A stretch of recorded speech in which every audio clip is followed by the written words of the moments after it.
Nation টক্স 24 সন্ধিয়াৰ বাতৰিলৈ স্বাগতম।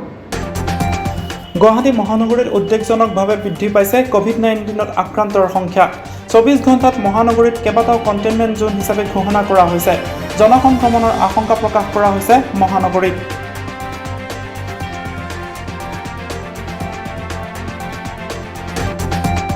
ভাৰতৰ স্বাধীনতা আন্দোলনৰ অসমৰ শেষৰজন শ্বহীদ কুশল কোঁৱৰৰ আজি মৃত্যু তিথি। ৰাজ্যজুৰি স্মৰণ শ্বহীদগৰাকীক।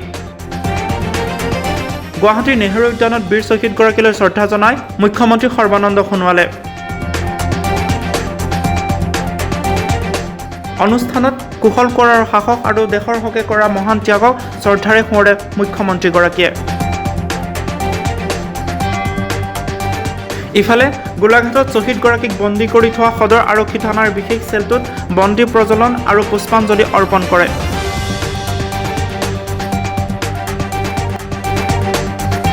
তিতাবৰৰ বৰফুলাত ভাৰতীয় সেনাৰ প্ৰসাদত মৃত্যু জয়ন্ত বৰা নামৰ এজন যুৱকৰ। মাজনিশা ঘৰৰ পৰা মাৰাণাস্ত্ৰ আৰু NSCNৰ সম্পৰ্ক থকাৰ অভিযোগত গ্ৰেপ্তাৰ কৰিছিল যুৱকজনক।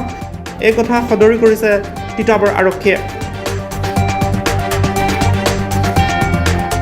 বৰা নামৰ এজন 20-22 বছৰৰ ল'ৰা, তেখেতক যোৱাকালি ৰাতি বৰফুলা পুলিচ তিতাবৰৰ আৰক্ষী পুলিচৰ লগতে আৰু ভাৰতীয় সেনাবাহিনী এটা দলে আহি ৰাতি 12 বজাত উঠাই লৈ গৈছে।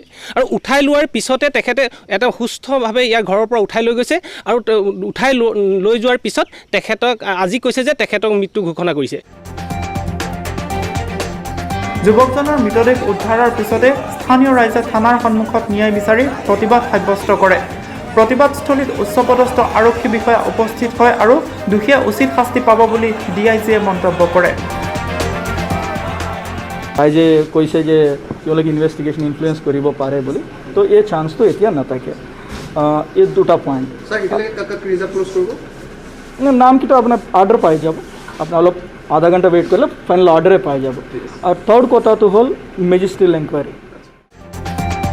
অসমৰ নিবনুৱাই কৃষিৰ জৰিয়তে স্বাৱলম্বী হ'ব পাৰে, তাৰে পদক্ষেপ হিচাপে লখিমপুৰৰ পৰা সাৰথী নামৰ গোটৰ যোগেদি কৃষি বিপ্লৱৰ পৰিকল্পনা অসম সাৰথীৰ। ইয়াৰ মুখ্য সেনানী জিতেন দত্ত। আমি অসম সাৰথী বুলি আপোনালোকে পাইছেই, আমি এটা অনুষ্ঠানৰ জন্ম দিছোঁ, যিটো অনুষ্ঠানে অসমৰ খিলঞ্জীয়া যুৱসকলৰ অৰ্থনৈতিক সংগ্ৰামৰ ওপৰত কামখিনি কৰিব। খিলঞ্জীয়া যুৱ শক্তিটোক অৰ্থনৈতিকভাৱে স্বাৱলম্বী কৰাৰ ওপৰত তেওঁলোকে কাম কৰিব, আৰু সেইকাৰণে এটা অসম সাৰথী বুলি এটা অনুষ্ঠানৰ জন্ম দিছোঁ। বলিউডৰ জনপ্ৰিয় অভিনেতা সুশান্ত সিং ৰাজপুতৰ অন্তিম সৎকাৰ সম্পন্ন হয় আজি বিয়লি মুম্বাইত। সাম্প্ৰতিক পৰিস্থিতিৰ প্ৰতি লক্ষ্য ৰাখি তেওঁৰ অন্ত্যেষ্টিক্ৰিয়াত উপস্থিত থাকে পৰিয়ালৰ সদস্য।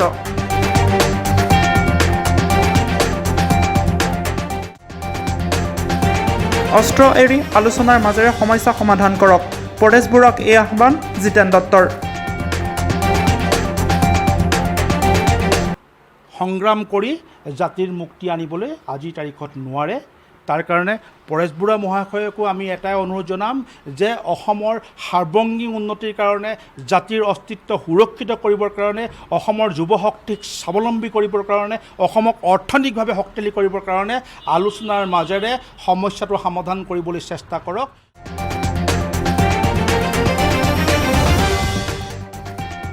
দেশৰ ফুটবল প্ৰতিযোগিতাত বিশেষভাৱে সফলতা লাভ কৰা ইণ্ডিয়ান ছুপাৰ লীগত 3 বছৰৰ বাবে চুক্তিবদ্ধ হৈছে বকুৰ প্ৰতিভাৱান খেলুৱৈ নবীন ৰাভা। বাগজান তৈলক্ষেত্ৰত সংঘটিত হোৱা ঘটনাত নিহত হোৱা দুৰ্লভ গগৈৰ বাসগৃহত উপস্থিত মন্ত্ৰী চন্দ্ৰমোহন পাটোৱাৰী, কেন্দ্ৰীয় মন্ত্ৰী ৰামেশ্বৰ তেলীৰ লগতে অইলৰ পৰিচালক সঞ্চালক তথা কোম্পানীৰ অধ্যক্ষ সুশীল কুমাৰ মিশ্ৰ। দুৰ্লভৰ পত্নীক অতি শীঘ্ৰে চাকৰি প্ৰদান কৰাৰ প্ৰতিশ্ৰুতি প্ৰদান কৰে চন্দ্ৰমোহন পাটোৱাৰীয়ে। ঘটনাত আমাৰ দুজনকৈ আমাৰ অসমৰ বীৰ সন্তান মৃত্যুবৰণ কৰিবলগীয়া হ'ল, আৰু আমি এইটো ক্ষেত্ৰত আমি সঁচাকৈ মৰ্মাহত হৈছোঁ।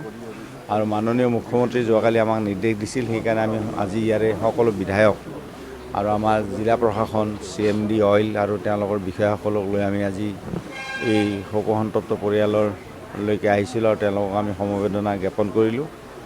আৰু 2জন মৃত আমাৰ বীৰ যোদ্ধালৈকে আমি মানে তেওঁলোকৰ যাতে আত্মাই শান্তি লাভ কৰে তাৰ কাৰণে ভগৱানৰ ওচৰত প্ৰাৰ্থনা কৰিলোঁ। ইফালে 15ৰ পৰা 20 দিনৰ ভিতৰত অগ্নিকাণ্ড নিয়ন্ত্ৰণ কৰিবলৈ সক্ষম হোৱাৰ আশা প্ৰকাশ কৰিছে অইলৰ পৰিচালক সঞ্চালক তথা কোম্পানীৰ অধ্যক্ষ সুশীল কুমাৰ মিশ্ৰই। তেনেকৈ প্ৰিপেৰেশ্যনবিলাক চলি আছে। এবাৰ যদি আমি ভিতৰত সোমাব পাৰোঁ তাৰপিছতহে 15-20 দিনমান মেক্সিমাম লাগিব, তাতকৈ বেছি নালাগে।